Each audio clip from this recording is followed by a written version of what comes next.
وإقام الصلاة وإيتاء الزكاة يخافون يوما تتقلب فيه القلوب والأبصار ليجزيهم الله أحسن ما عملوا ويزيدهم من فضله والله يرزق من يشاء بغير حساب صدق الله العلي العظيم.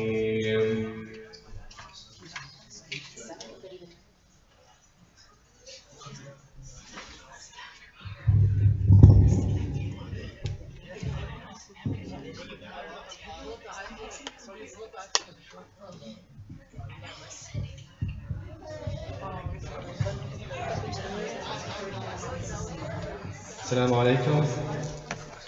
Tonight we're having a speech on the topic of ikhlas, the sincerity of the soul, by Sister Zaina. So with a loud salawat, please welcome Sister Zaina to present her presentation for tonight. Sallallahu ala Muhammad wa ali Muhammad.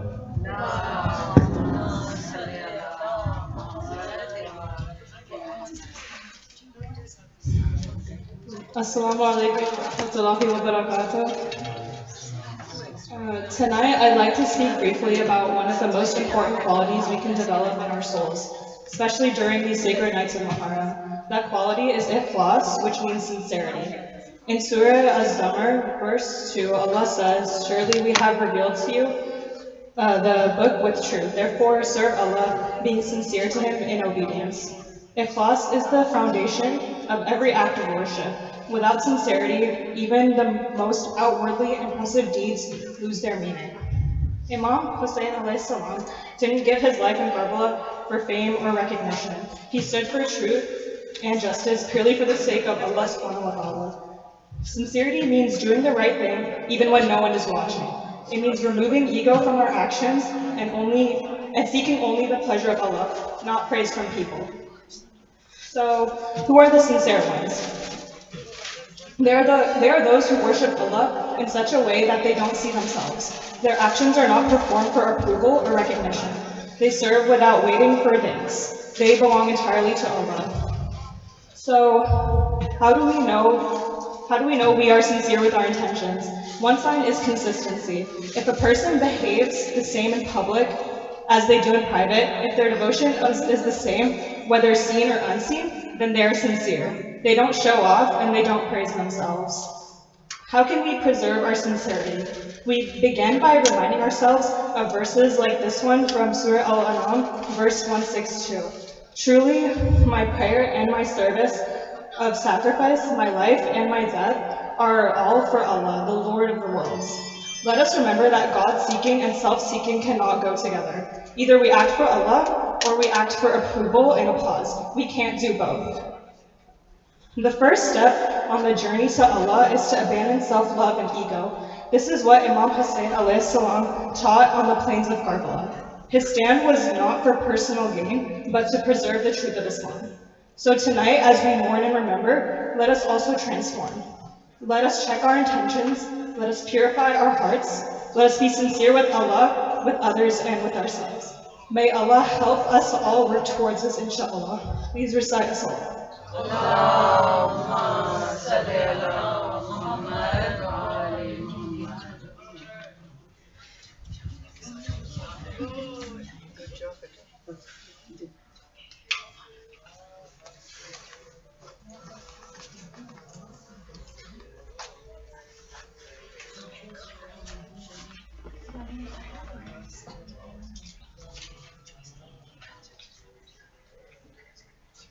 Assalamu alaikum.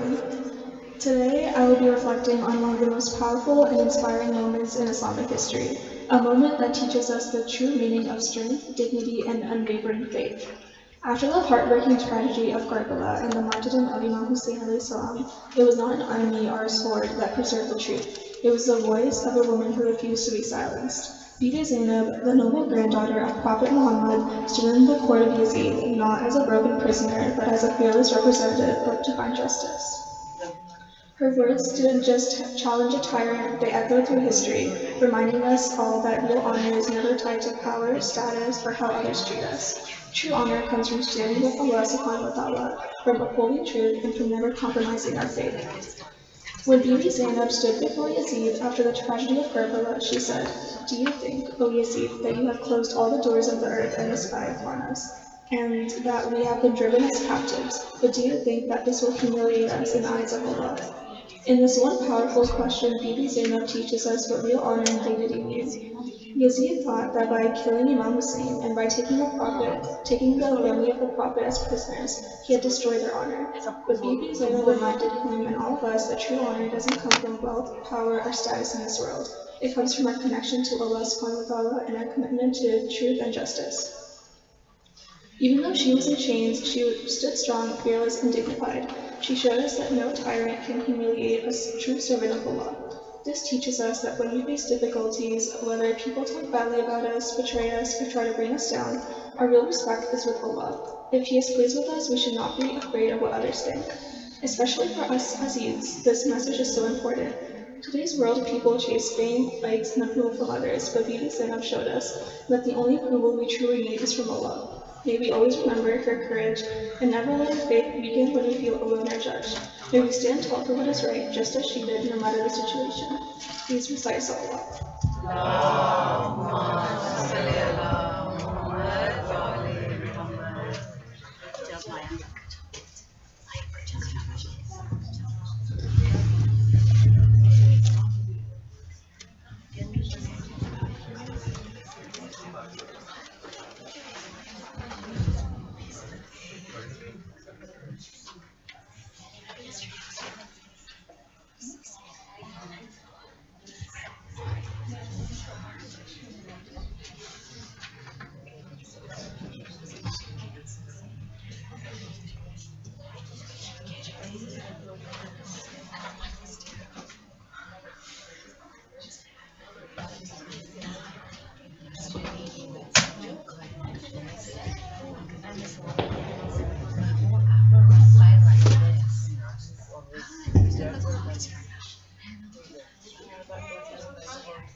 Assalamu alaikum everyone.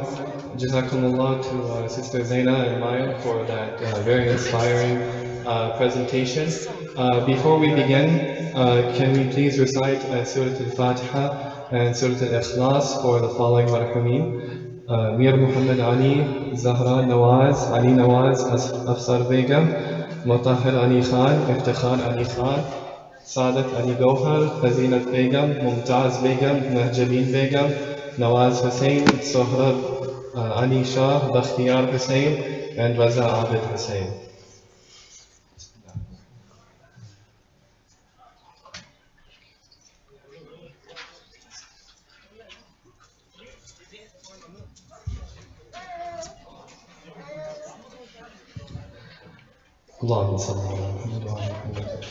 And also, just as a reminder, this Saturday, July 5th at 2:30 p.m., there is a gents-only Majlis at the residence of Brother Nadeem Zaidi. Please contact him for more details, inshallah. And with that being said, and also if we could please start filling this side of the room first, so maybe you could come here, and then inshallah when people fill the room, we could start here from left to right, inshallah, or from right to left. With that being said, let's welcome Sheikh Ahmad Modarres to the minbar for tonight's English Majlis with a loud salawat ala Muhammad wa ali Muhammad.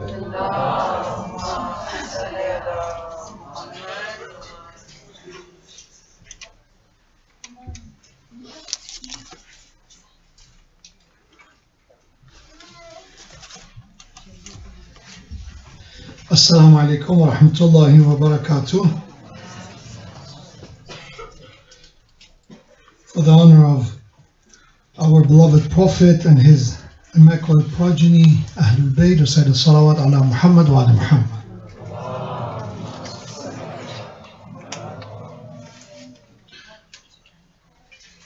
Before we start, let's see inshallah how much of last night you remember. Let's see if somebody can share one lesson or one part of the last night's speech. Bismillah.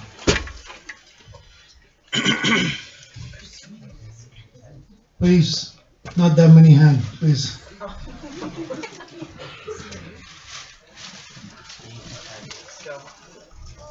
Did I hear someone? Being content, okay, good. What else? Yes? Don't even take the risk of, like, you should not look at things that distract you. Very good. Do not look at other people's, let's call it glamour or achievements, because it may cause you to be less grateful of what you have. Yep. What else? Yes. Arrogance can destroy your soul. Arrogance is one of those that causes destruction of the soul. There were three things, so one of them was arrogance. What was the other two? Sisters, please help me. Greed was the second one. The third was her? Yeah, go ahead. Greed, good. So we had greed and arrogance, and there was one more. Jealousy, good. And there was a hadith from our second Imam. Yeah, beautiful. So one more thing. What was the reason that greed is something that we should be careful and we should try to cure it? What's wrong if we are greedy? What was the two main reasons we said that why we should not pursue greed? Yes? It leads to a lack of self-worth and disappointment. Yeah, so because one thing is with greed is you will always have that insecurity and lack of self-worth. Okay, what else? What was the second one? MashaAllah, again, I'm still looking for new people. Yes? Your soul always wants more than your body can keep up. Very good. So disappointment, right? So greed is not going to fulfill you and disappoint you. Thank you for all those who provided answers, and for those who didn't give answers, they were a bit shy and reserved. Let's recite the salawat ala Muhammad wa ala Muhammad.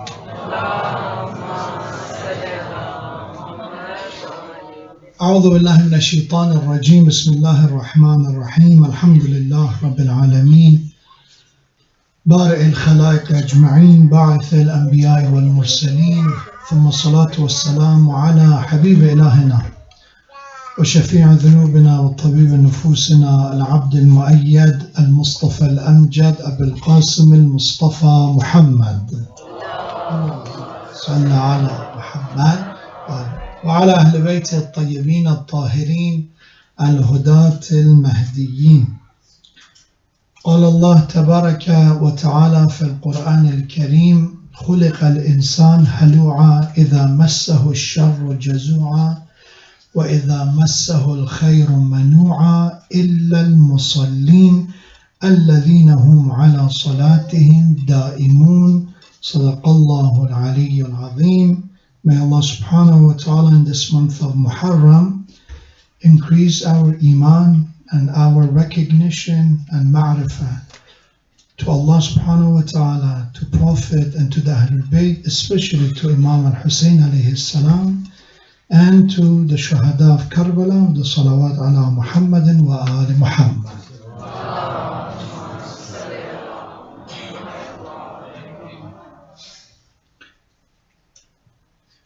A sister approached me last night after the program and asked me that I promised that we're going to go over these qualities of a prayer that will be an antidote for greed. So this is our third night, we're still talking about greed, and that should be something to keep in mind, that there's a lot to be said, a lot to be learned about the subject of greed. and that's why it takes us a while. But this is the last night we will spend time on this illness, and tomorrow night we will discuss a new disease of the heart or new spiritual illness that we will discuss.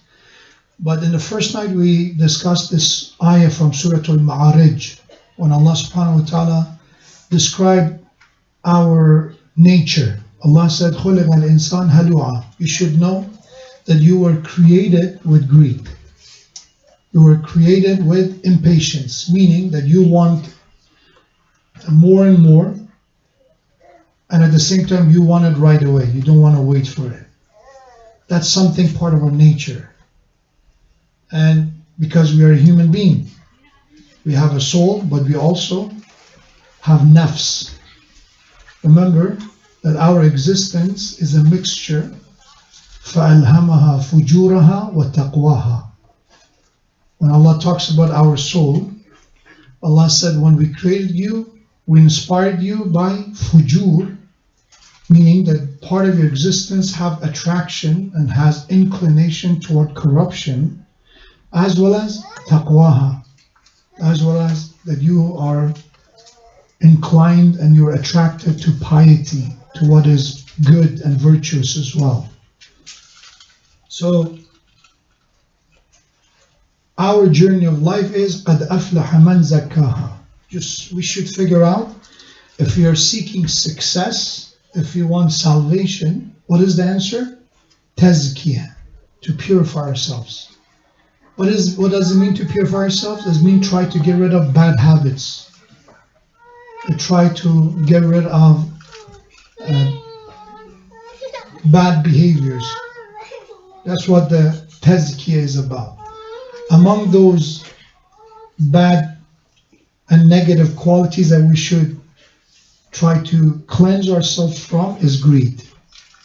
One of them is that. So it's beautiful when you look at the common terminologies of the Quran. Here we said قَدْ أَفْلَحَ مَنْ زَكَّاهَا, and then we have قَدْ أَفْلَحَ مَنْ تَزَكَّى. Both are saying the same thing in different ways. That if you're seeking success, salvation, what is the way to do it? Zakkaha, purify yourself. Try to look within and find what is negative, what is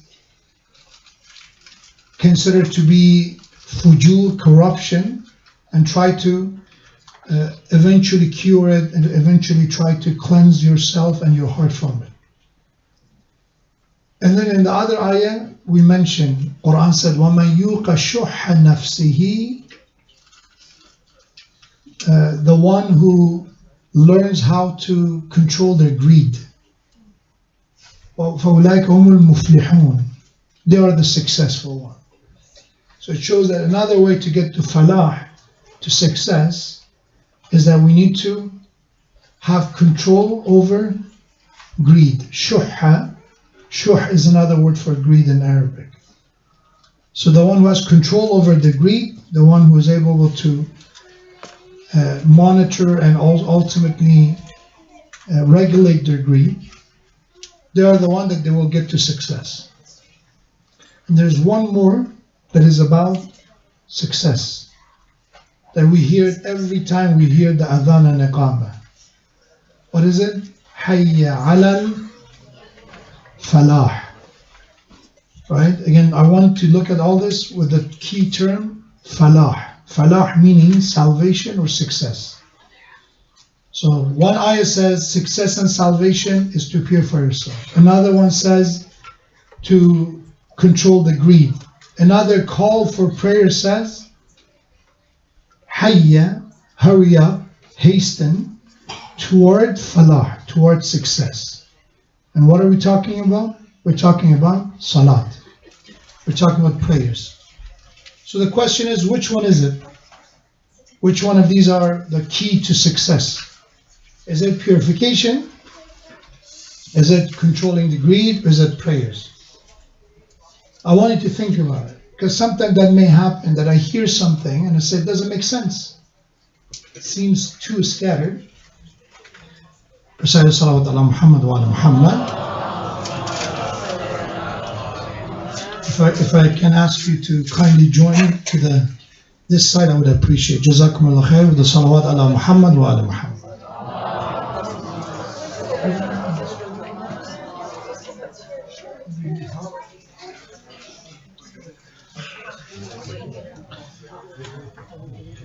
For the love of Amir al-Mu'min Ali ibn Abi Talib, recite the salawat.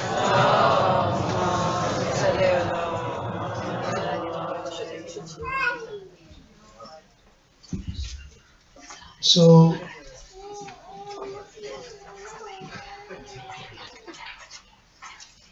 I'm just hoping you can concentrate with the smell of the food in front of you. So, what is that him when he said Nare Idari? Is that? Can you say it again? You want to say it again? What's your name? What's your name?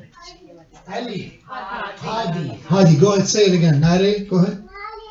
Yeah. MashaAllah. So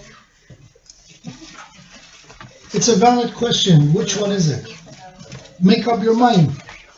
How can I get to success? You're saying purification. You're saying control the greed. Now you're saying prayers. Why you're so undecisive? And the answer is that don't look at it that there are different answers. Look at what's the connection between these answers. One of them is a very, very general concept. Purify yourself. Right? The key to success, قَدْ أَفْلَحَ مَنْ زَكَّاهَا. The one who purify his soul or her soul indeed will reach success. You give this to human being, how to purify yourself. You see all kind of ideas. If you don't give them the proper description, one say, you know what, you have to get rid of negative thoughts. You have to purify your life from judgmental people. You have to do, so this concept of purification could be explained in so many ways. Some of them, I've seen it, when it comes to meditation, when it comes to spirituality. That's a topic maybe at another time we need to discuss, that there is this gaping void in people's lives, which is because they've been ignoring their soul for long. So being religious is not cool, is not hip, is not modern. So, but still the soul says your body and your going to the gym and all that is not enough. You need more. Then you see the modern world, they introduce a new concept, a modern form of spirituality. So you don't pray, what do you do instead? You do yoga, which is nothing wrong with yoga. You meditate. Or you have these apps that somebody is talking to you, guiding you how to calm yourselves down. I thought that these are a bunch of nonsense. You sit down and you clear your mind. Would they work? For sure they would work.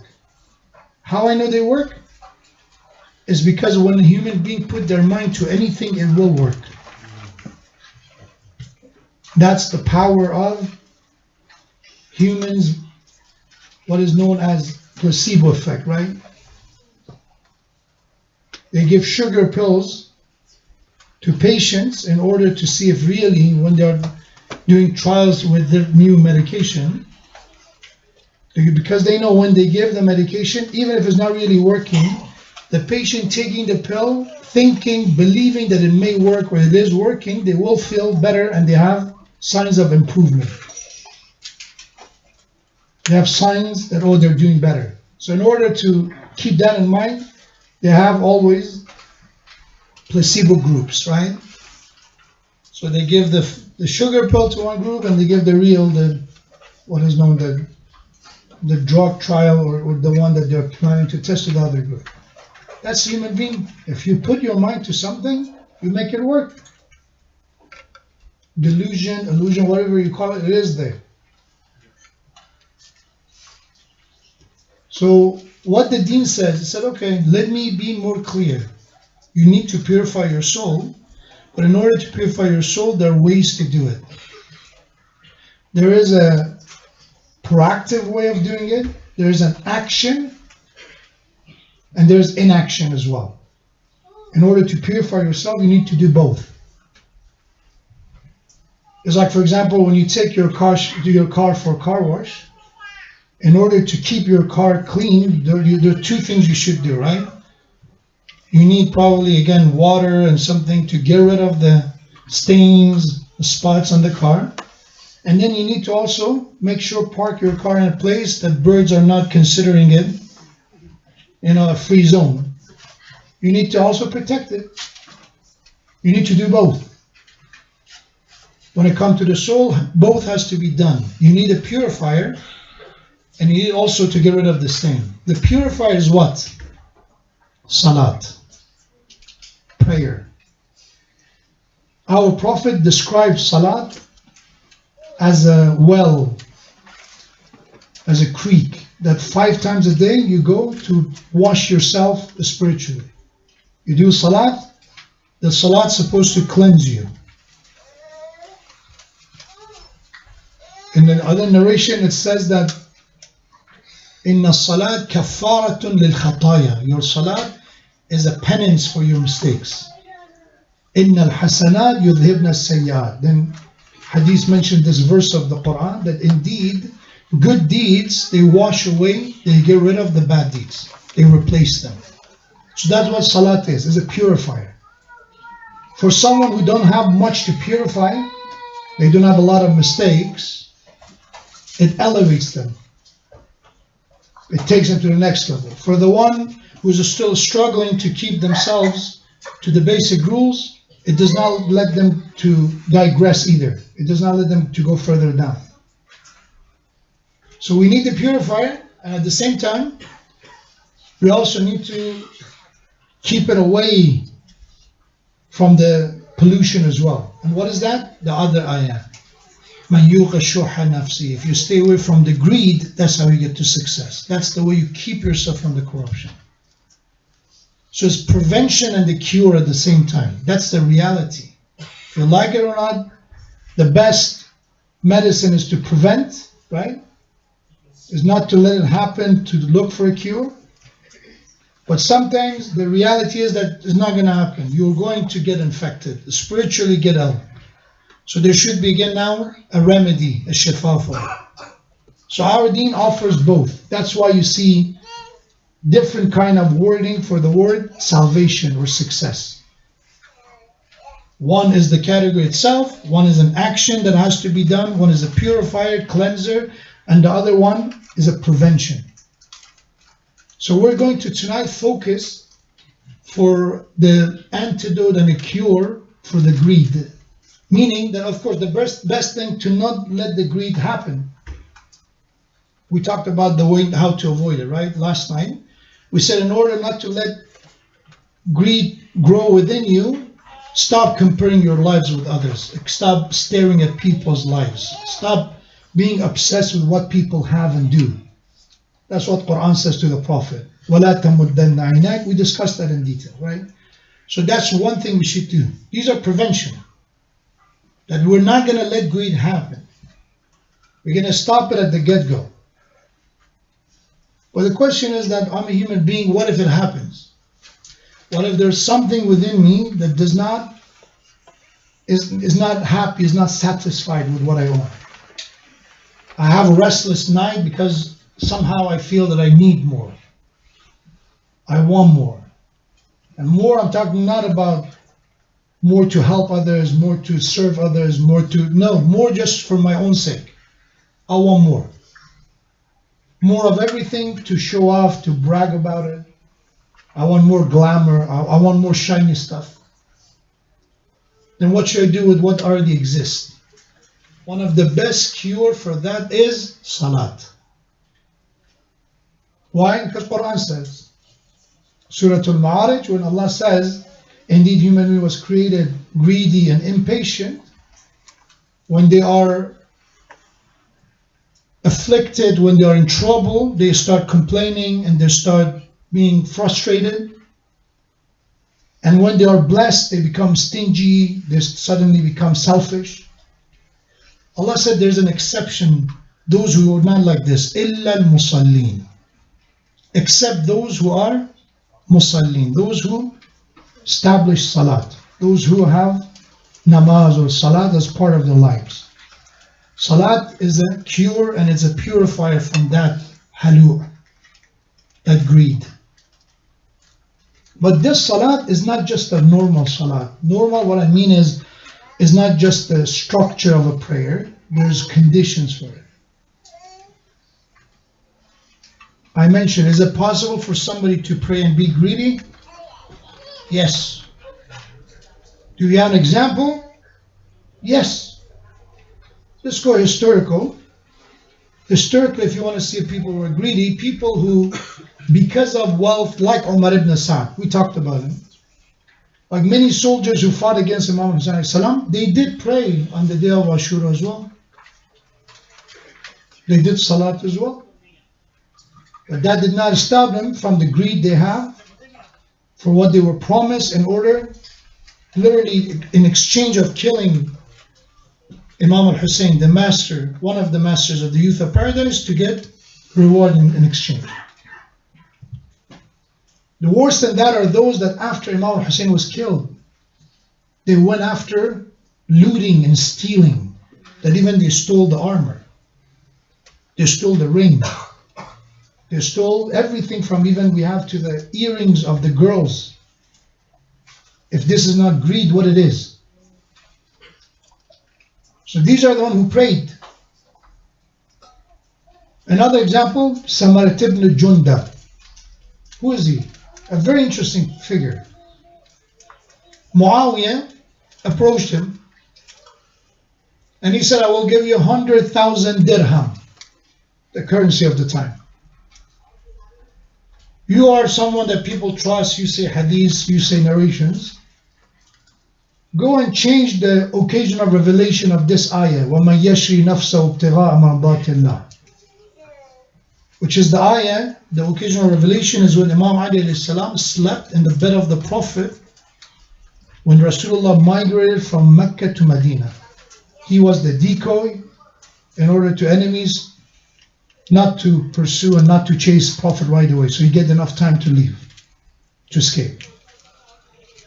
So when he put his life in line, he slept instead of Prophet in his bed, this ayah was revealed. وَمَنْ يَشْرِ نَفْسَهُ ابْتِغَاءَ مَرْضَاتِ اللَّهِ. There are among men those who put their lives in line, they sell their lives for the sake of Allah, to seek the pleasure of Allah.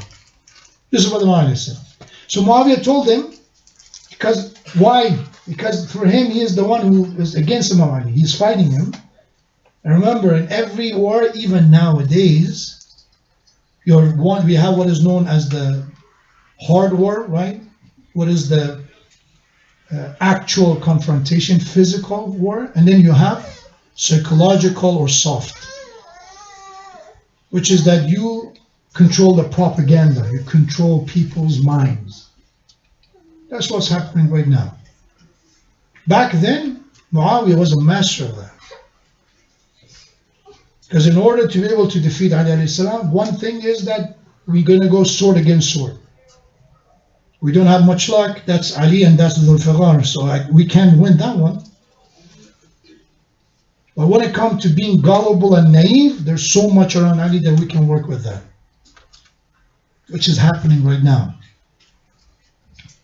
The Muslim Ummah, how much resources we have and how we are played, let that for another time. So in order to advance his propaganda, he said, change this ayah and said this ayah is not about Ali. And instead, tell this ayah is about Ibn Muljam, the one who killed Imam Ali, to replace Imam Ali with his killer. The one that according to Shia and Sunni prophets said about him, that Ya Ali, the one who will kill you is Ashqal Ashqiya. He is the most wretched of all. And then we have another hadith that Prophet said, there's Ashqal Awwaleen and there's Ashqal Akhirin. There's the first wretched man and there's the last one. The first one was the one who killed the camel of Saleh. That miracle of Allah, that Allah called him Naqatullah, the she-camel of God. That was a miracle. That Allah created it as a sign. So the one who killed the camel, that sign of Allah, was the first. The ashqa al-akhirin, the last one, the latter one, is the one who will kill you, Ya Ali. So Samarat ibn Jundab did not accept. Good for him. Until price came to 400,000 dirham. Then he agreed. Then he did change. For some people who were especially in Sham and they were naive enough, it was enough. Oh, there is an option. There's an alternative now. There's different opinion. Who knows which one is right? And then he is the one, when the time of Imam al-Hussein came, he did not change his allegiance to Bani Umayyah. Why? Because they were the one paying well. If you join Ali alayhi salam, if you join the son of Ali, they're not going to pay you. So he's the one who continued promoting Bani Umayyah and taking the side of Yazid even during the event of Karbala. Was he a man of prayers? Obviously he was. Forget about being a prayer. He was a qari of Quran. He was the hadith narrator of, he was all kind of things. It's not something to take it lightly. It's a reminder not to be confused. If somebody prays just what is known as apparent, visible part of prayers is not sufficient to vouch for someone's character. Meaning that because somebody prays is not enough to blindly trust them. Blindly.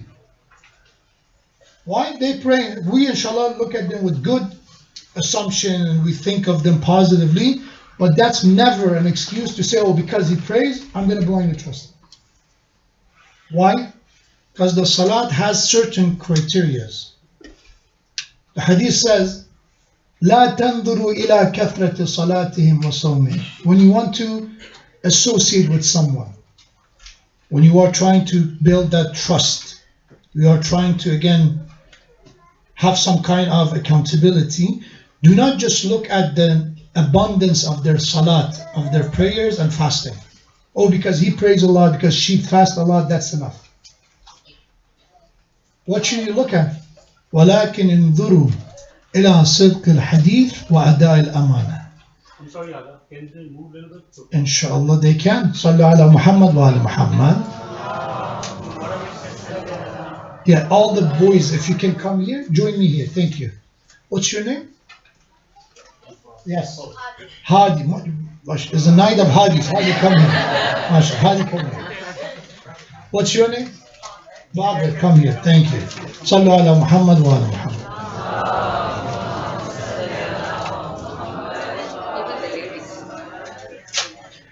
Thank you.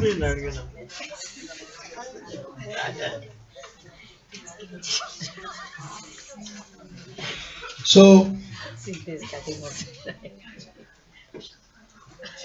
the hadith said, rather you should also not just prayers alone. You have to look at their truthfulness and how trustworthy they are. If they do salat and they are sidqul hadith, they say the truth, they're not a liar. You don't find them lying. And then ada al-amana, you find them that they are reputable. They're known to be someone that if you trust them with anything, they will not betray your trust. Then this is someone you can consider for whatever decision you are trying to make. Starting a partnership with them, try to trust them with your life, your business or something.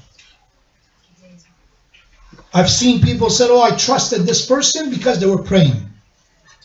Who said to trust them blindly because of praying only? Prayer is one good quality, which is a great quality, is between you and Allah. But remember, munafiqeen and hypocrites also prayed. But when it comes to a hypocrite quite often lies. Alamatul munafiqi thalathun. A munafiq and a hypocrite has 3 signs. These are basically the giveaway of a munafiq. And this is not for you to use against others, this is for self-detection. إِذَا حَدَّثَ كَذَّبَ. When they talk, when they speak, they lie. So that's not no wonder that the other hadith says, don't look at only salat, look at also the truthfulness. Look at their honesty. Because in the other hadith said, the munafiq's first giveaway that exposes it is that they lie. Lying is easy to them. وَإِذَا اؤْتُمِنَ خَانَ. When they're being trusted, they betray. They are backstabbers. They will betray people's trust. وَإِذَا وَعَدَ خَلَفَ or خَلَّفَ. And when they make a promise, they don't hold their promises. Their promises means nothing. And this promise could be written or word. You can't count them. That's a munafiq. So salat, we're looking for a salat of a mu'min. A salat of someone who has faith, not a nifaq or hypocrisy. So what kind of a salat we should be seeking? Surah Al-Ma'arij gives us the quality. This is the kind of salat that is a cure and is a remedy for greed. This kind of a person will not be greedy if their salat has these qualities. What are those qualities? Recite the salat.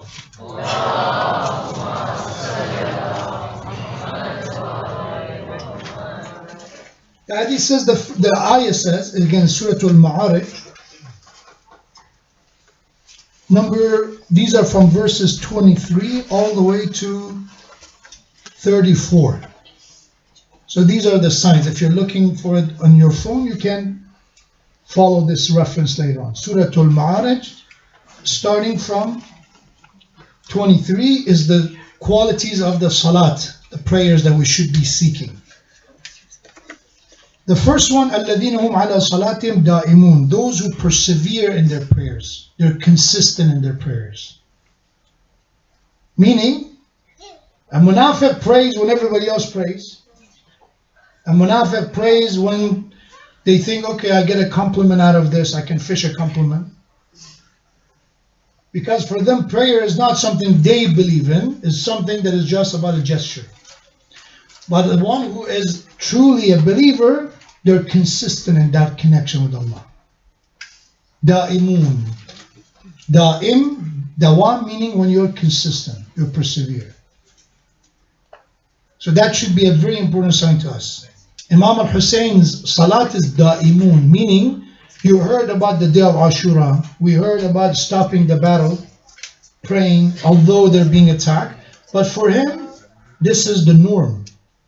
This is not just on the day of Ashura, we're making a gesture. He is a man of salat every single day of his life. So if you go against it, that's something questionable and shocking.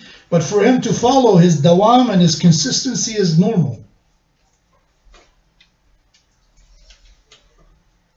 Second one, وَالَّذِينَ فِي أَمْوَالِهِمْ حَقٌّ مَعْلُومٌ لِلسَّائِلِ وَالْمَحْرُومِ. What kind of musallin, what kind of people who establish prayers will be the one who are cured from greed? The one that they have part of their wealth and what they own for the people in need. They allocated part of their assets and part of their income and part of what they own. Part of it is haq, is a right for the people who are sa'il, the one who requests, the one who asks for help, or mahroom, the one who does not ask for help, the one who does not beg for it, but they're deprived. You know that they need it. Even if they don't say anything, they still need it. Because of their honor, because of their self-worth, and because of their reputation, they may not ask you for help. But you know they're in trouble. This is mahroom. This is deprived. A one who prays, and their prayer is honestly maqbool, sincere, is the one that they, in their financial life, they have a part of their financial life for poor. This is very important. The final wasiyat of our Prophet, Muhammad sallallahu alaihi wasallam,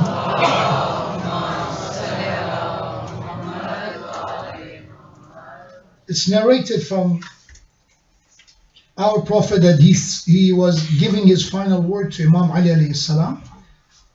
And this is what Prophet said. أوصيك بالصلاة عند وقتها. O Ali, I'm advising you to pray on the allocated time, on the prime time, on a specified time. Second, وحب المساكين ومجالستهم, and to love people who are less fortunate, to love them, not to have pity on them, not to feel bad for them, genuinely have that compassion and love them, and then spend time with them, sit down with them, hang out with them.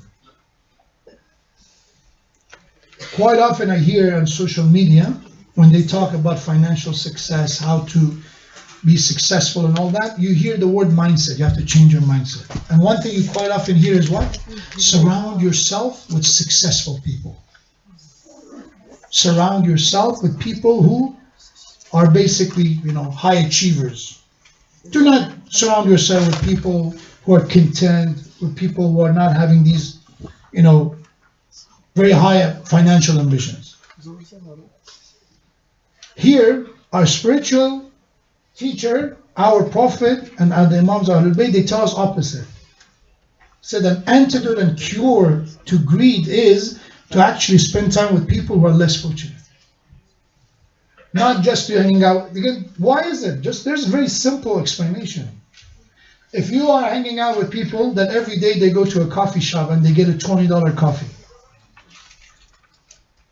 If all I hang out are people who go to these, again, I'm not going to promote certain brands, but I can give you, I've seen the speakers do it, but I feel bad to do it. There is a specific type of a smoothie, right? That there's a certain store sells, people stand in line to get it. It's a $20 smoothie.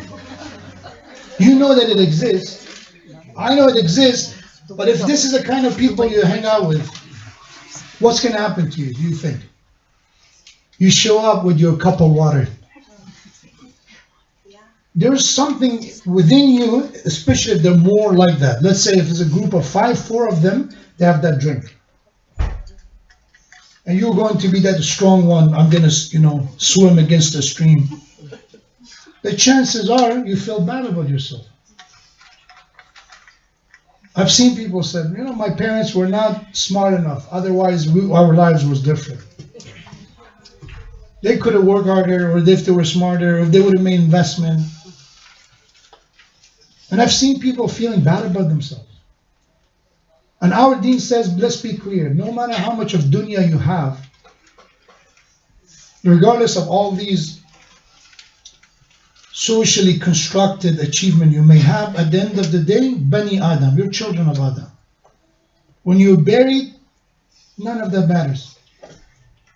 When you're buried, you are a human being who was buried next to a person who was wealthy or the one who was poor.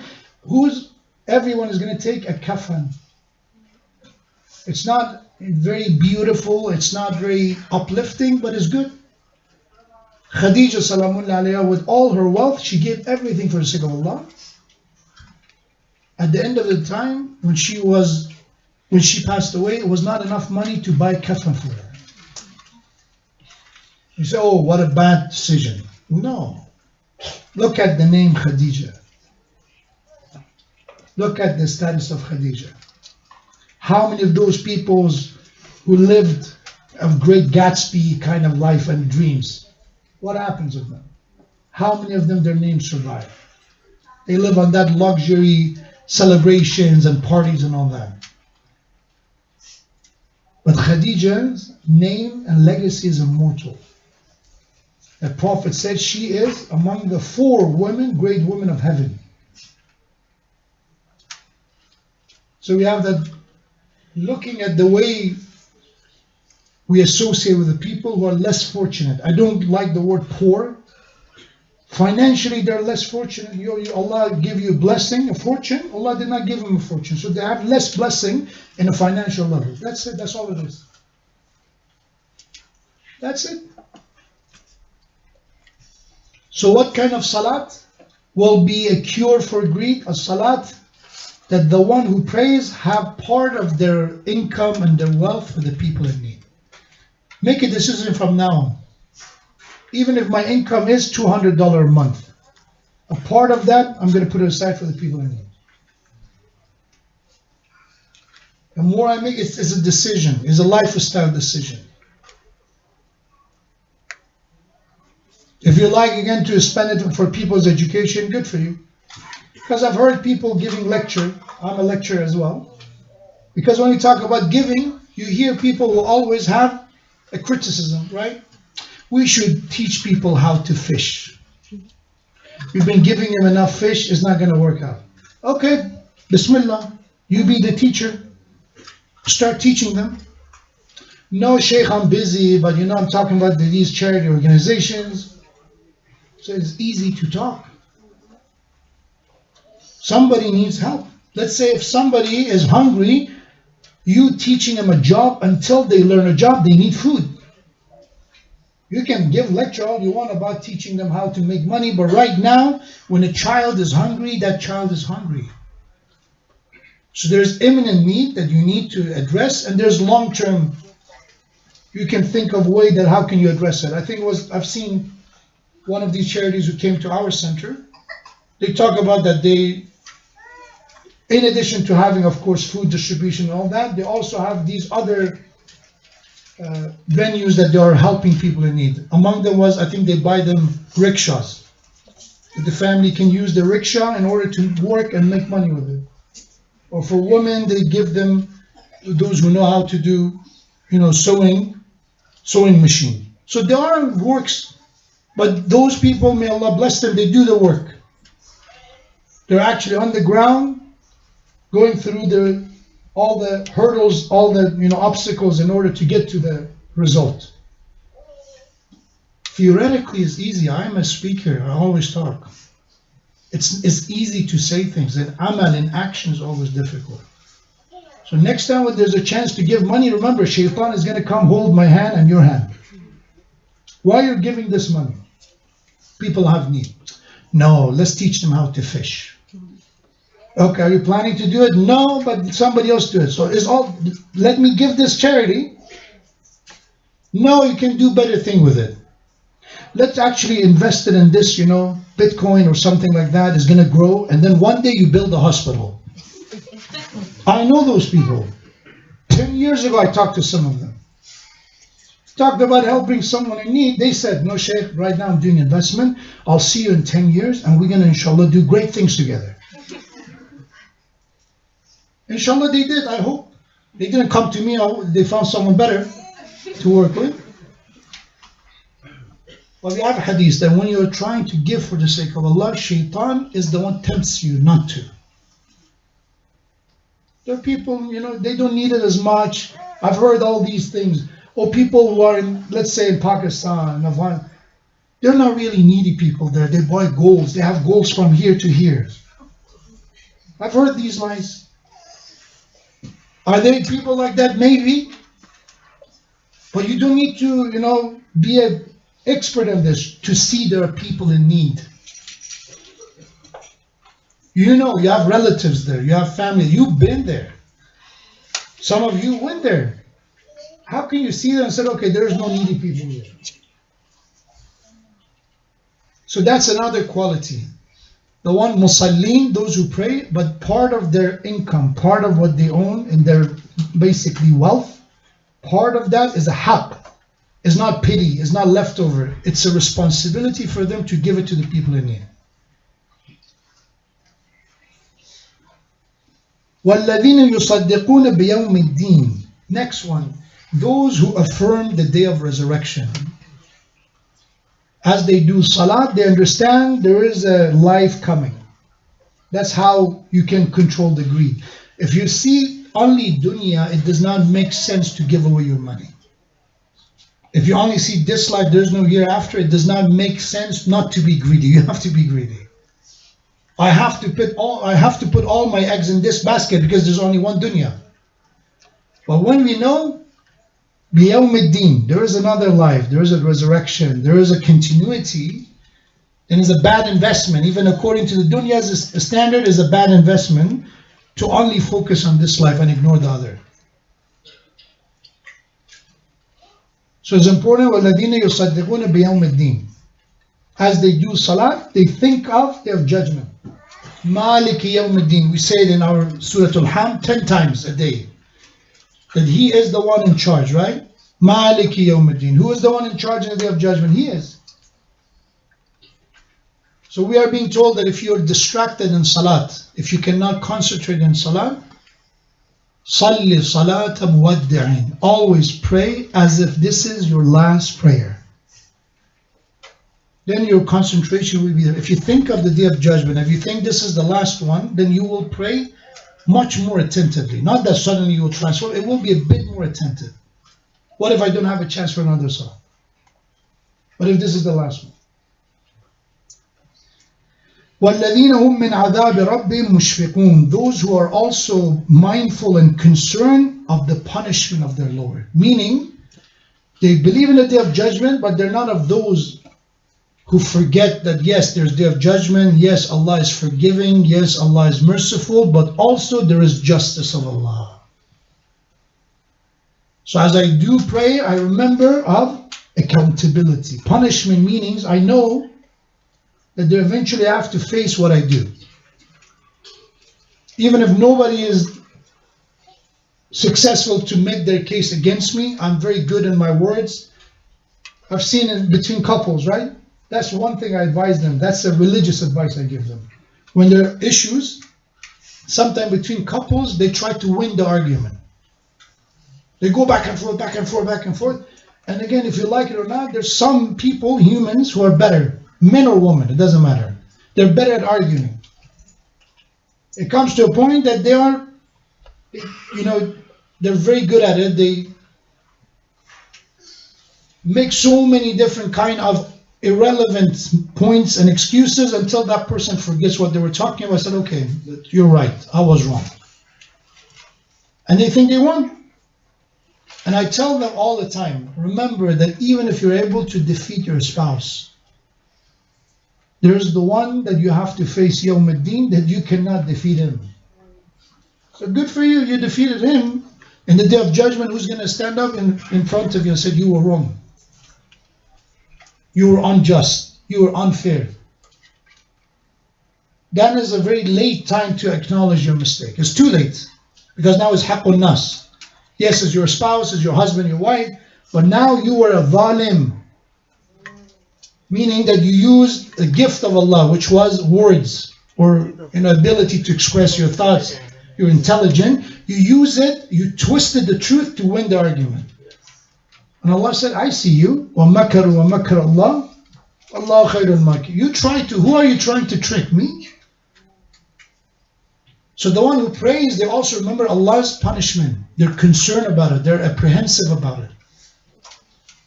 They don't let that, oh, Allah is merciful, be an excuse for them to let go. An excuse for them to justify their sins. They always remember there's punishment. If Ali ibn Abi Talib in Dua Kumail, if Imam Zain al-Abidin Dua Abu Hamza, that's the way he does munajat with Allah. Speaking of the wrath and the punishment of Allah, how can I feel secure?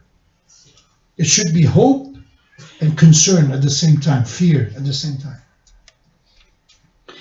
إِنَّ عَذَابَ رَبِّهِمْ غَيْرُ مَأْمُونٍ. There is indeed no security from the punishment of their Lord. No one can stop it. If Allah wants to punish you, nothing can stop it. وَالَّذِينَ هُمْ لِفُرُوجِهِمْ حَافِظُونَ. And those who guard their private parts, meaning when it comes to their lust, they're very careful. Meaning they do salat, but they're also careful about their interaction. إِلَّا عَلَى أَزْوَاجِهِمْ. Obviously, except when it comes to their spouses. Our religion does not say to suppress. Unlike Catholicism that you cannot get married if you want to get close to Allah. No, you can, halal, through marriage. That's the way. إِلَّا عَلَى أَزْوَاجِهِمْ أَوْ مَا مَلَكَتْ أَيْمَانُهُمْ فَإِنَّهُمْ غَيْرُ مَلُومِينَ. Because that's not something you will be held accountable for. It was lawful. فَمَنِ ابْتَغَى وَرَاءَ ذَلِكَ فَأُولَٰئِكَ هُمُ الْعَادُونَ. The one who goes beyond that, they go beyond the halal and the lawful relationship, engage in illicit relationships, then they are transgressors. They're the one who crossed the red lines that Allah set for them. وَالَّذِينَ هُمْ لِأَمَانَاتِهِمْ وَعَهْدِهِمْ رَاعُونَ.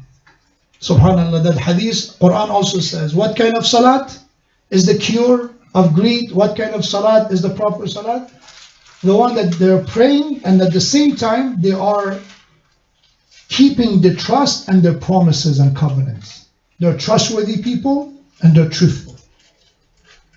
That's the kind of salah.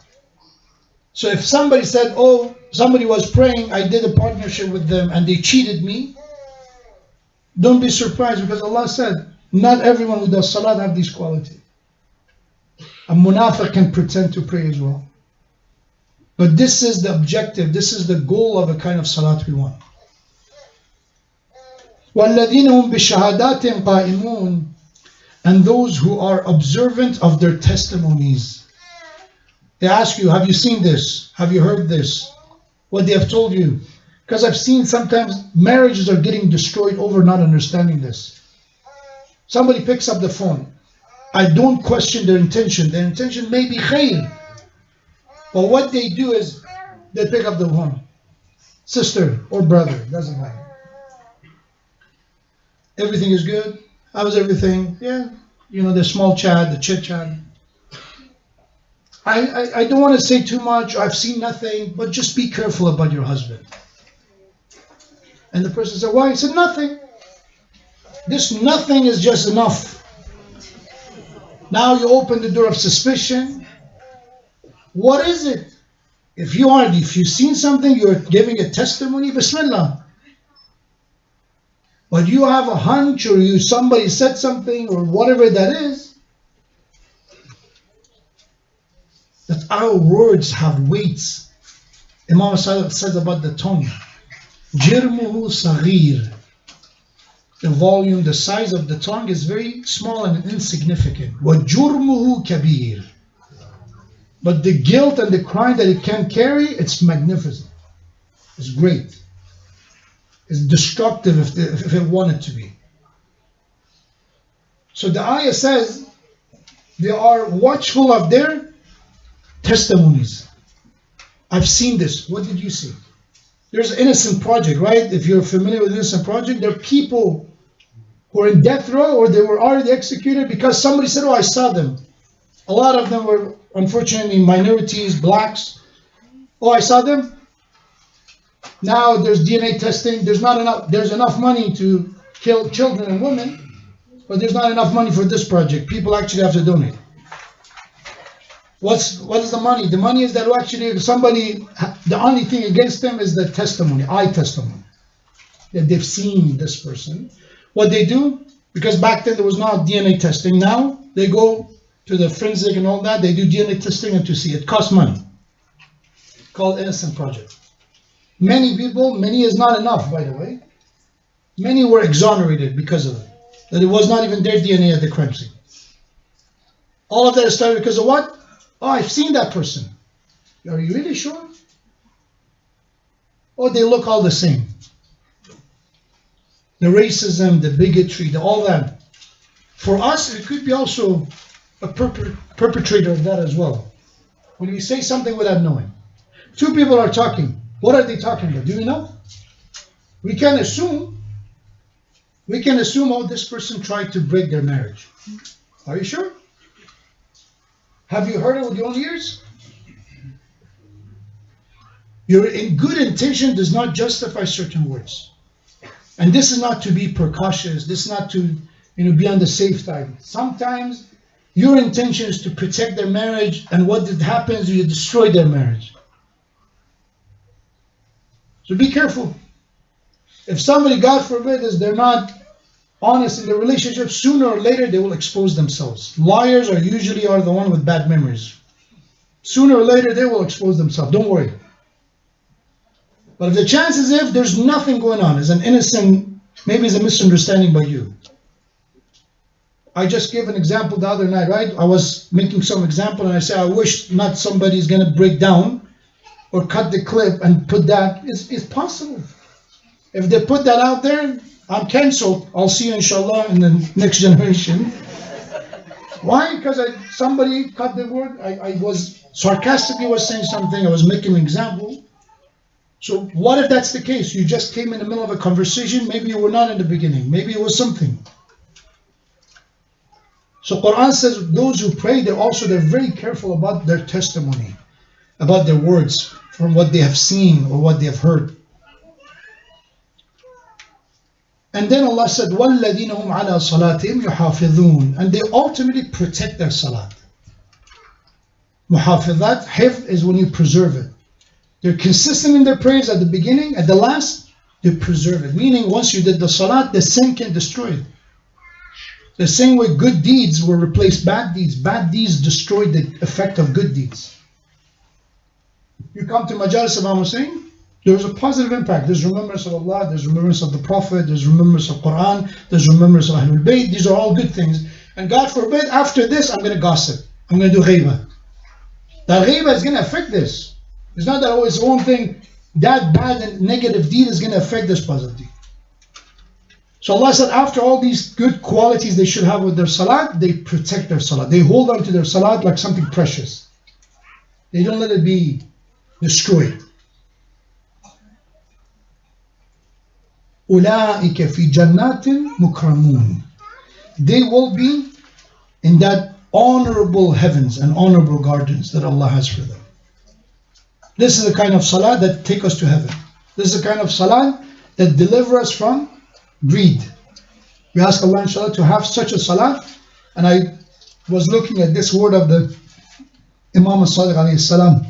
Allahumma salli ala Muhammad. Imam said, Man ahabba an ya'lama aqabilta salatu am lam tuqbal. Imam said, anybody wants to know, if they like to know whether their prayers and salat was accepted or not.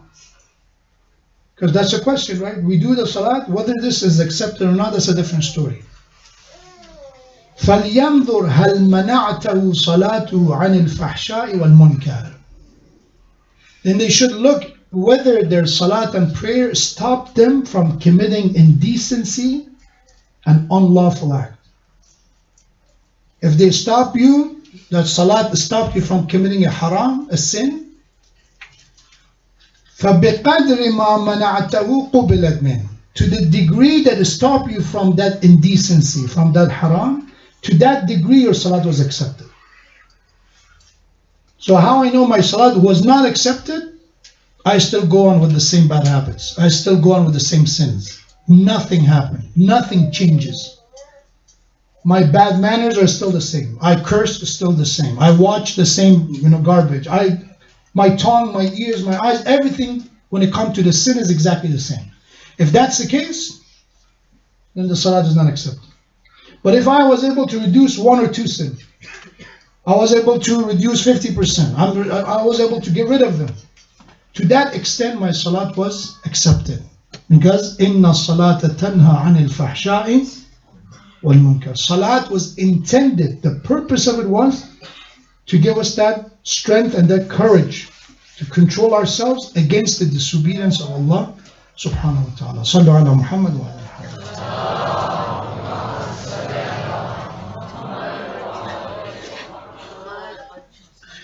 Let's tonight remember a shaheed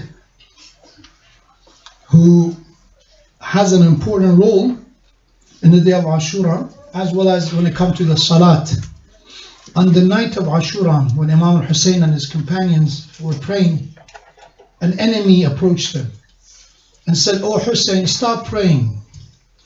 Your prayers are not going to be accepted, and your prayer is not going to deliver you to heaven."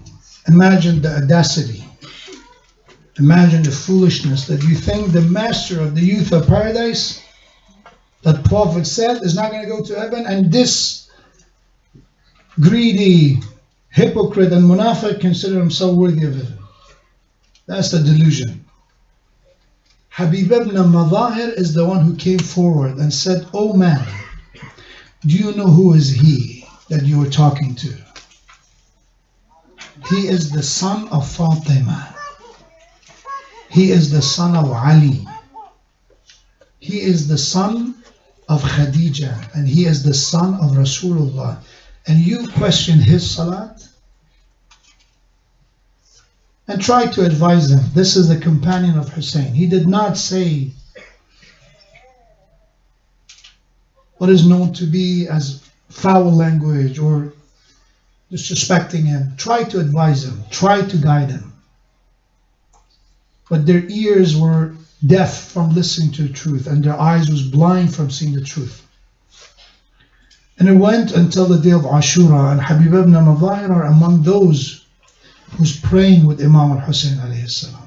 Sallallahu alayka ya Aba Abdullah, Ya Rahmatullah al-Wasi'a, wa ya Baba Najat al-Ummah, يا عبرة من بكى من خوفك مرحوم، يا من استغاث بك موجود. On the day of Ashura, Habib ibn Madahir came. He's an old man. Remember, there are all walks of life in the day of Ashura. There is a 6-month-old Ali al-Asghar. There is a 10-year-old Abdullah ibn Hassan. There is the young Qasim. There is people like Muslim ibn Awsaja, Zuhair ibn Ghain, who are in their adulthood, middle ages. And there are people like Habib ibn Madahir, who's been said he was in his 80s. He was old. But he's a man that Imam al-Hussein said about him, "Oh Habib, you're the one that I know. You're the man of ibadah. You're a man of worship.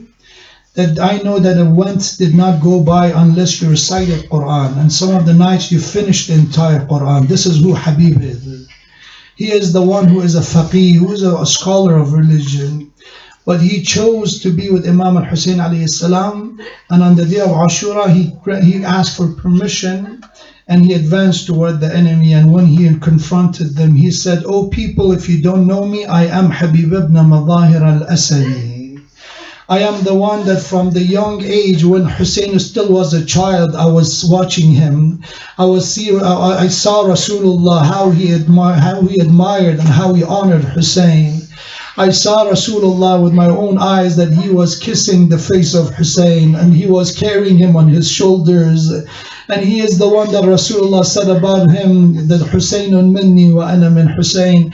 He advised them, and eventually when they refused to listen, we have that they came after him. They face to face with Habib ibn Madahir. One by one the bodies were falling on the ground before the sword of Habib, until it came a moment that this man was not able to fight anymore. The weakness of the heat and the thirst. It has been a couple of days that he has no water. Eventually, when he was weak, they took advantage and they struck him, and he fell on the ground. And he said, "Sallallahu alayka ya Aba Abdullah." He said his final salam to Imam al-Hussein. Ya Allah, help us that before we leave this dunya, we can say salam to our Mawla, Imam al-Hussein as well. When he said the salam, Abu Abdullah came by the side of his body, held the head of Habib ibn Madahir, and as he was breathing, as he was his final breath, Imam al-Hussein looked at him and said, "Oh Habib, may Allah be pleased with you. You were a great helper and supporter of Rasulullah's family. May Rasulullah welcome you." Imam al-Hussein comforted him, and in this final moment he looked at Imam al-Hussein and said, "Ya Sayyidi wa ya Mawlai awafaytu." Tell me, O Master Hussein, did I fulfill my covenant? Did I fulfill my allegiance to you, my promise to you? And Imam confirmed, and we have that his soul left this dunya, and it came a day that when they're carrying the head of the shuhada, when they arrived at the city of Kufa, they saw a young man at the gate of Kufa. He's looking at one of these heads. He's looking at the head of Habib ibn Madahir. He said, "Who are you? Why you're here?" He said, "That is the head of my father, Habib. Can you give me the head of my father? Let me bury it." He tried everything. They refused to give him the head of Habib ibn Madahir. But Ya Aba Abdullah, when your daughter Ruqayya asked for the head of you, when they were in the ruins of Sham, and when she asked for her father, they brought the head of Abu Abdullah and they placed it in front of this young girl. And after she saw the head of Imam al-Hussein, she said, "Man alladhi aytamani fi sighar sinni?" Who made me an orphan at such a young age. I've been telling children that my father was on a trip. Now that I see my father, the head of my father, oh Aunt Zainab, tell me, who did this to my father, Hussein? ولا لعنة الله على القوم الظالمين وسيعلم الذين ظلموا أي منقلب ينقلبون إنا لله وإنا إليه راجعون. Ya Allah, hasten return of Imam of our time, Imam Sahib Asr wa Zaman. Ya Allah, help us to be the followers of Islam, followers of Quran and Ahlul Bayt and Imam al-Hussein. Ya Allah, grant us all the tawfiq of establishing and performing our salat in a way that you are pleased with. Ya Allah, grant us the tawfiq of curing our hearts, cleansing our hearts from any illnesses, especially the illness of greed. Ya Allah, we ask you to bless all those who are ill, those who requested dua, and all the madhlumin, all the oppressed of the world. Ya Allah, grant them immediate relief and shifa. Allahumma ighfir lana wa liwalidayna wa liwalidi walidayna wa liman lahu haqqun alayna wa li jami' al-mu'minin wal-mu'minat, the soul of all marhumin, especially the marhumin of yourselves and the sponsor of the Majlis. Say Surah Fatiha with the salawat ala Muhammad wa ali Muhammad.